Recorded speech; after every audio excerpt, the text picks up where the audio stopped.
আল্লাহ বলে নাফরমানের জান কবজের সময় মালাকুল মউত আজরাইল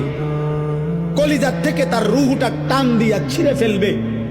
আর ছিঁড়ে ফেললেই কণ্ঠনালীর কাছে আইসা তারাকি মানে কণ্ঠনালীতে আইসা বিদে যাবে, রূহটা আটকাইয়া যাবে। এরপরে খোদার কসম তাফসীরের মধ্যে লিখছে নাফরমানের জান রূহ মালাকুল মউত আজরাইল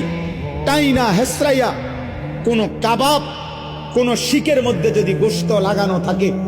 সেখান থেকে যদি শেষ গোশতের অংশগুলো টাইনা টাইনা সিরা সিরা বাহির করে, কোন গরম কিছুর মধ্যে যদি তুলা লাগে তো তুলা যদি টাইনা টাইনা বের করে, কোন ব্যান্ডেজ থেকে যদি তুলা ছিঁড়ে ছিঁড়ে বের করে,